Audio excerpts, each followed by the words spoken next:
Hello, welcome back to Hegel on the beach. You can see this is clearly not a beach.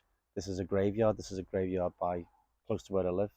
And so the reason why we've shifted is because it's very, very windy yesterday. I did it yesterday. It's windy and it's really windy at the beach. That's the real reason. The transcendental reason is because the Queen is lying in state. I thought I'd come to a graveyard to illustrate the problems of religion. By the way, that's not the reason why I'm here, but I was watching the TV and the Queen is lying in state and there are 11 queues of 11 hours to see the coffin. And people have come from what? From all over the world. And, you know, I said in the first video about religion, didn't I? About religion hasn't gone away. Well, if that's not religion, I know it's propaganda. I know we've been bombarded with the stuff, but to queue for 11 hours to see a coffin of a constitutional monarch is, you know, yeah, it's bizarre, but it kind of feeds into what I was saying about religion's not going away, is it? It's not going away anywhere. It's still with us. And when Hegel was writing about religion, he did see it as being a really important part of people's lives. Check to see if my mic's on. It's on. Yeah. So okay. So this is a continuation of Stoicism, skepticism, the unhappy consciousness, and today I'll probably do. I'll touch a little bit on the unhappy consciousness. So I'll just introduce it at the end, but I'm mainly going to continue on from the Stoicism and then move to skepticism. So this is kind of like part two of from last week. Oh, and last week, do you remember my Parker joke? The joke about master and slave? Remember, Parker, remove my coat. Yes, my lady. Well, I found out this is really important and it needs to be out there, okay, in the world of Hegelian philosophy, that the voice of Parker from Thunderbirds was also the voice of Grandpa from Peppa Pig. You know, think about it. Hegel. Okay, so I found out that when I was putting this video together, there was a conference that took place last year. This was in 2021 in Canada. It was called Stoicon 21, and it was the world's largest ever gathering of modern Stoics. So Stoicism hasn't really gone away either. It's still going strong. And if you look at, there's a really good comic. It's called Existential Comics. It's online, and it's got a hilarious take on Stoicism. There's a woman. So if you look at this online, if you type in Stoicism and Existential Comics, you'll see her. There's a woman. She's got a bag stolen. She's fighting it with the thief when the Stoic sage tells her not to fight, but accept the theft, and that her real battle is with her own feelings of anger. It's brilliant, brilliant. Oh, and I have to lighten the mood in the cemetery. I've got a Stoic joke. Okay, so Epictetus goes to the dentist and says, "No fancy stuff, no anesthetic, just pull the goddamn tooth and get over with." "Wow," says the dentist, "you're the famous Stoic sage, Epictetus, aren't you? I mean, you're actually living the Stoic life. Which tooth is it?" Epictetus turns to his wife and says, "Show him the tooth, dear." Okay. Stoic joke. I almost get a few marks out of 10 for putting that one in there. Okay, so how is Stoicism different from the philosophy of Plato? Now, I know it's not everyone's cup of tea. People think, who cares? But it is important in this journey because they both seem to reject the messy world of all this grass growing and trees growing and wind blowing and, you know, wind destroying your last video because it was too windy so you couldn't hear anything. Also our temporal bodies. You know, I've got a backache this morning and I've got a sore throat. And so they both seem to reject that. So it's a bad idea. But Plato believed that the true essence of what is didn't lie in the physical world, but somewhere else, somewhere over the rainbow. No, sorry, that's Judy Garland that said that. So our true essence lies in the world of forms. We can only get to the true essence of things through pure thought. What we think reality is, Plato explains in his famous analogy, is just like the appearance of shadows on a cave, on the wall of a cave. Reality is therefore located somewhere else. The Stoics, on the other hand, believed in a physical form, physical world, and they rejected Plato's theory of forms. Okay, kind of like that the world's up there. They didn't believe that. They can be described as materialists or sort of materialists. But they too believed that what was the true and the good lay in our souls, not in our bodies. And Plato's philosophy was that of all, this is an important distinction because it's the philosophy of the slave owner. And a Marxist analysis of Plato, I think, is probably the easiest and most convincing. There's the ideology of Plato and his comrades was the ideology of and for those who don't work. And most of the conversations we have in the world revolve around work. If you think about it, it's about work with our work colleagues, or it's about leisure with our work colleagues, or it's about work with our leisure colleagues. And when we get home, we talk about work constantly. Almost every politician says that they're on the side of hard-working families. So it's a concept, it's a reality we can't get away from. But in Hellenistic society, in classical Athens, most of the conversations didn't relate to work. And I mean that seriously, because people having conversations in classical society weren't workers. In ancient Athens, slavery, I might have mentioned this in the last video or one before, slavery was incredibly widespread. So I read somewhere that only the very poorest Athenians didn't own a slave. So slave owners, the actual citizens, were everywhere, ubiquitous. They'd wandered down to central Athens or down to Piraeus, the harbour, Plato says, not to talk about work, but to talk about platonic bullshit, right? But it wasn't just platonic bullshit. They'd talk about war, maybe war against Syracuse, war against another Greek state, about getting more slaves.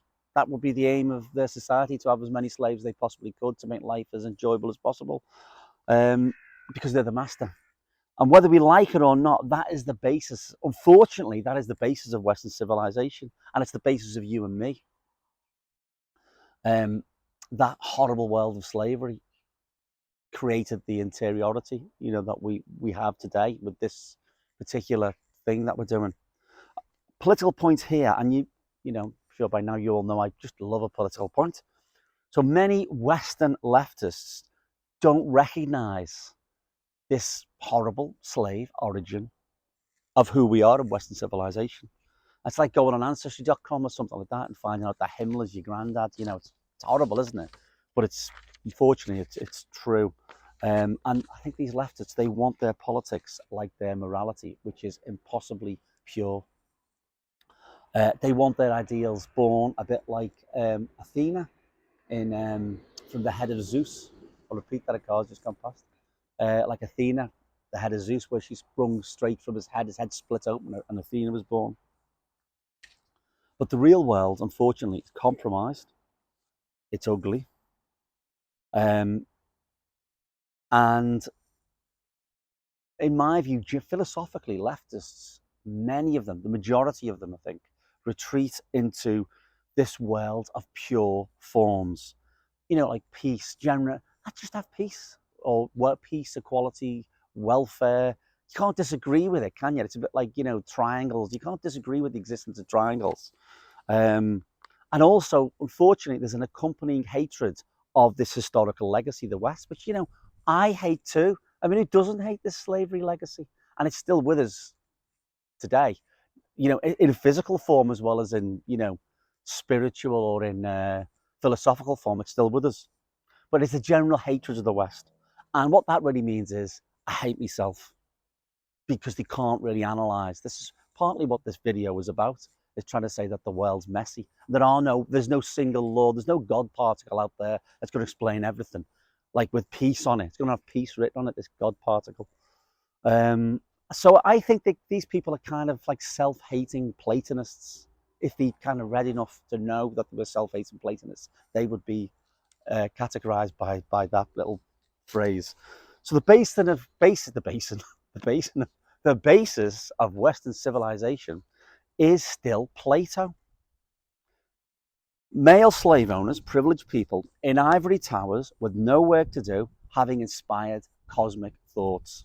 And in a sense, philosophy ain't changed much, does it? Because to have sufficient time to devote to the nature of the universe, you can't really do a full-time job. I mean, I know scientists are doing stuff like that and they've worked hard, but essentially philosophers, people like Daniel Dennett and Noam Chomsky, they've never really done a day's work in their life.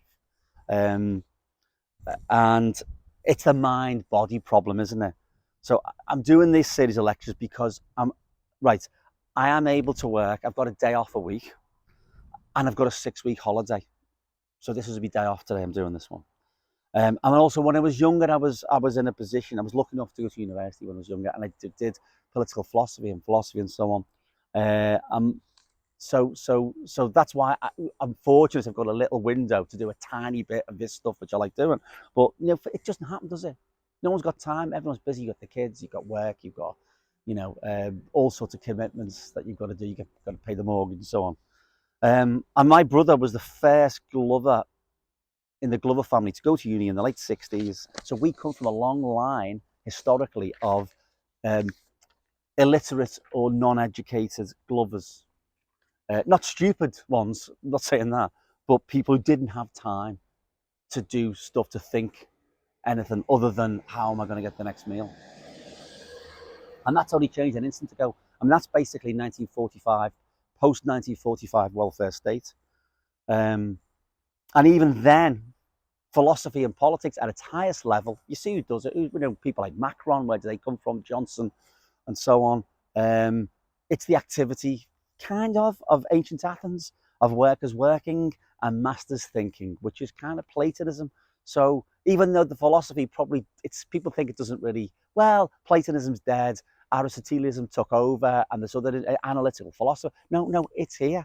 We do see it, and we see it. If you switch on the TV and you see the funeral of the Queen, you can see it there. This Platonist sort of backdrop.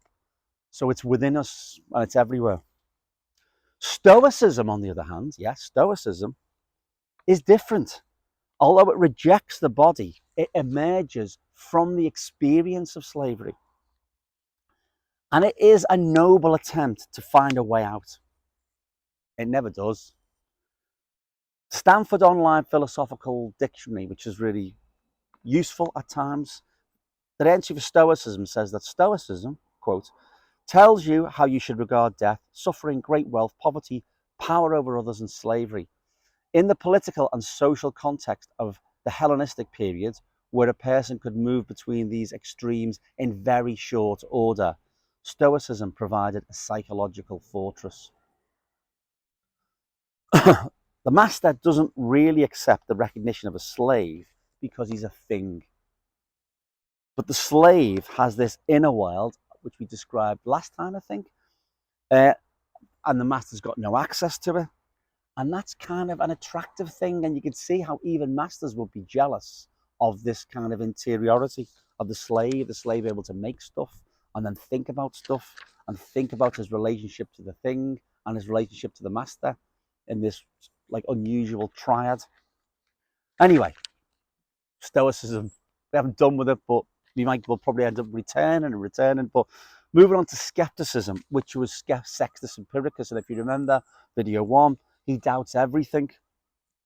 And he takes Stoicism a step further and he clashes with it. So having this inner Stoic slave experience is a goal. It's ataraxia for the skeptic, or an attitude of indifference. And skepticism accepts the limitations of our knowledge.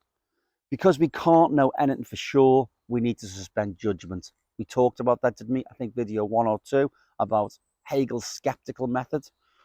And also Marx's, method, which was criticize everything. Okay, skepticists like Pyrrho, well, of course, Marx is not a skeptic and Hegel's not a skeptic. They just use this particular method. They learn stuff from the skeptics. Skepticists like Pyrrho will be happy, whereas by contrast, the dogmatists will be exhausted by theorizing. So theorizing is a waste of time. And we come yet again, Immanuel Kant comes back in. He's probably the target in what Hegel's saying about in Stoicism, skepticism, and the unhappy consciousness. And And in this passage, he turns out to be a skeptic because he doubts the thing in itself. Kant doubts the thing. He doubts certain knowledge of things, and we can only know appearances. So back to Hegel now. Paragraph 202. Skepticism is the realization of that which, right, start again. 202. Skepticism is the realization of that of which Stoicism is only the concept. And it is the actual experience of what freedom of thought is. The actual experience of freedom of thought. Harris says, Hegel's ladder, ancient skepticism probably had two origins, though the question of its origin is a murky one. On the one hand, a group of hard-headed Stoic students seem to become convinced that a comprehensive or positive wisdom is impossible, and that this negative admission is the proper stance for the sage. On the other hand, the same conclusion was arrived at because of our empirically bounded situation in the Platonic academy, the academy in essentially Athens. He goes on. What's important to Hegel is academic skepticism, because he's convinced that the dialectical character of speculative thought was discovered by Plato as he meditated, on the poem of Parmenides and the arguments of Zeno. Now, I don't want to, we've kind of gone a bit of a rabbit hole with Harris. I said he's difficult, and he's just as difficult as Hegel sometimes. So I don't want to go too far down that road, because who's, Parmenides and, Zeno and so on. But Harris says this for Hegel: the negative moment of the motion of thought from understanding to speculation that he ascribed to the great academic skeptics, and especially to Carneades. Okay, so we need to just talk a little bit about important skeptical people, and this was Carneades, lived about 200 BC. He was a sophisticated skeptic, and he apparently scandalized the Roman historian Cato the Elder, not the sons of Cato the Elder, because he argued both in favor of justice and against justice on successive days. So he walks into the Agora, or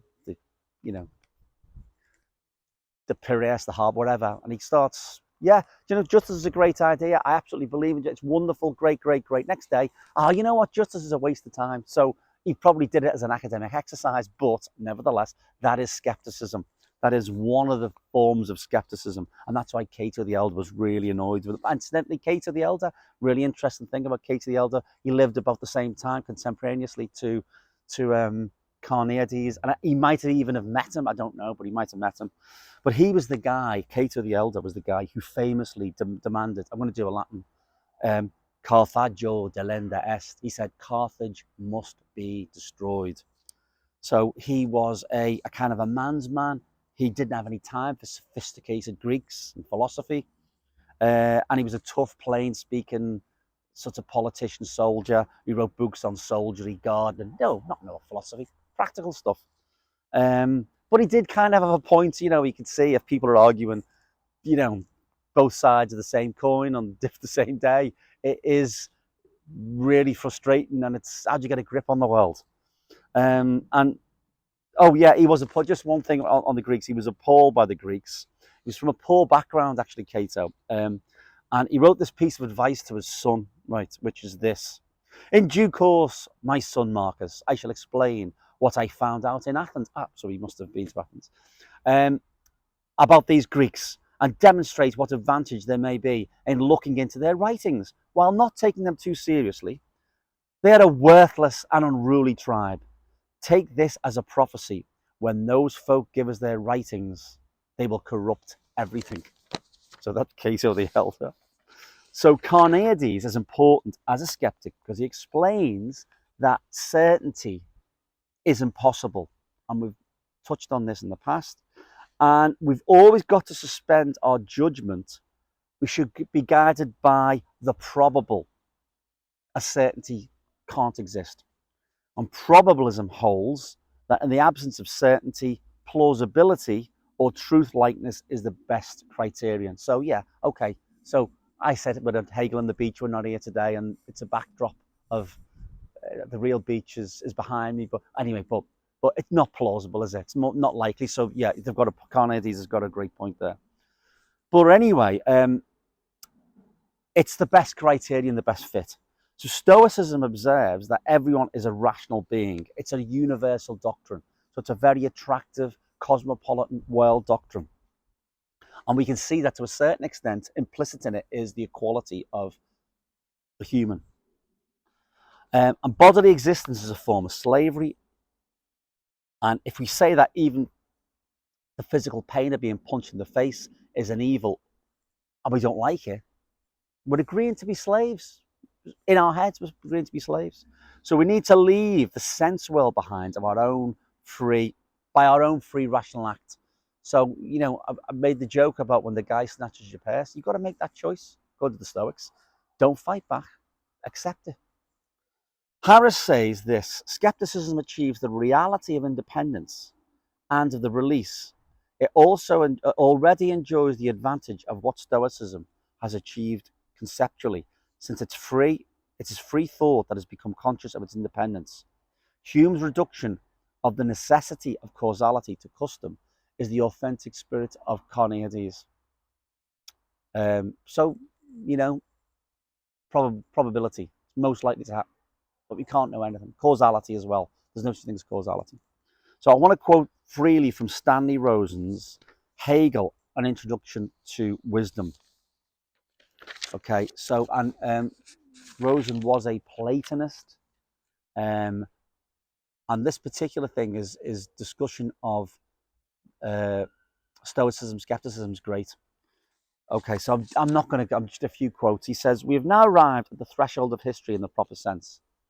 The war and work of self-consciousness. This is the history of the unhappiness or homelessness of the human spirit." So Stoicism and skepticism is the homelessness of the human spirit and unhappy consciousness.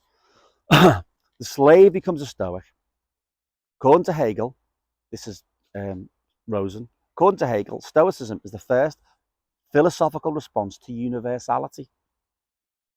The Stoic is the first man to respond philosophically to both aspects of human life, enjoyment and work, or theory and practice.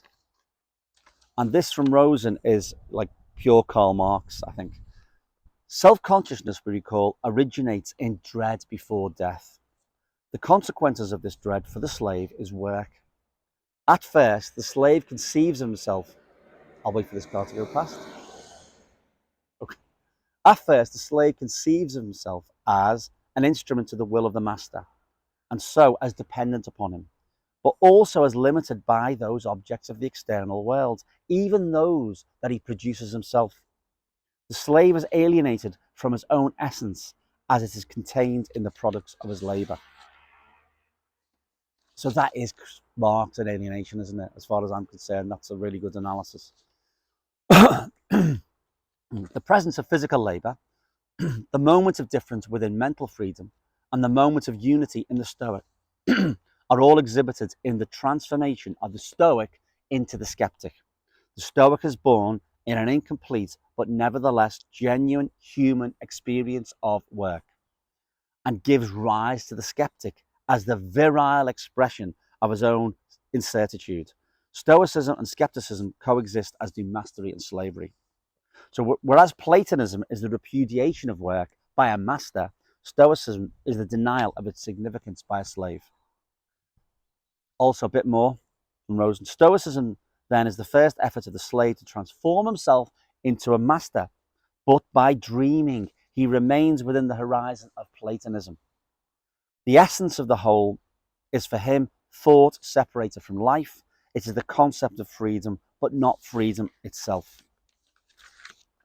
The Stoic incorporates the results of his work into his thought in a negative sense, only by denying its significance. Hegel refers to this as an incomplete negation. The Stoic believes himself to have escaped from the external or physical reality by ignoring its concreteness or details, by preserving it merely as a kind of determination in general. The skeptic, on the other hand, completes the negation of the world. There's another car going past. Give me a second. Right. Thank you. So the skeptic, on the other hand, completes the negation.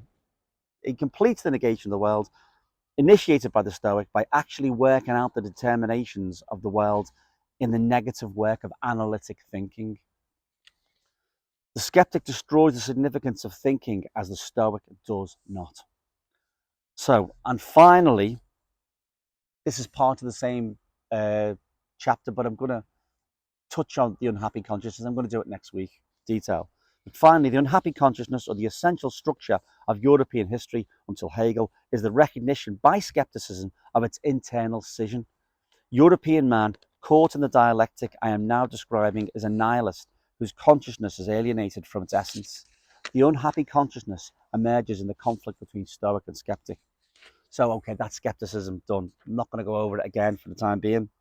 And the next bit, it will be unhappy consciousness, and I will come to it, but I just want to touch it because Stoicism, skepticism, and unhappy consciousness are kind of a little triad. So I want to finish this little bit off. So a couple of more minutes.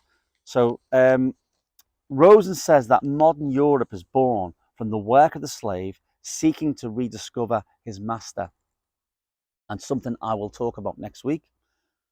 The Crusades are an example of a staging post on the discovery, and it's disappointment. That's me, not Rosen. There's a passage from Phenomenology, and this is from Hegel says this. Okay, for consciousness, what can thus be for it at the present time can only be the grave of its life. This is with the unhappy consciousness. However, because this grave itself is an actuality, because there is a real grave, the grave of Jesus, and since it is contrary to the nature of this actuality to confer any lasting possession, can't get hold of it, the present moment of that grave is only the struggle over an endeavour that must end in defeat. You go to the grave, there's nothing there. However, while consciousness has learned from experience that the grave of its actual unchangeable essence has no actuality, that the vanished singular individuality is vanished, Jesus is gone, is not true individuality. It will give up searching for the unchangeable singular individuality as actual, or it will cease trying to hold on to it as something that has vanished. Only then is it for the first time capable of finding singular individuality as genuine or as universal. So that's your teaser for next week. About, we're not going to be going on about the Crusades, but there's an interesting bit about the Crusades. But we'll be talking about this few more historical examples that are, I think, really interesting and you'll like. Okay, so that's enough from me, from Hegel in the Graveyard, and somewhere different because the weather's so nice. I'm going to do it tomorrow morning, I think. I'll try and find a nice spot away from the winds. So hopefully loads of the wind hasn't picked up on the mic. So I'll see you next time, maybe with more jokes, okay? See you later. Bye.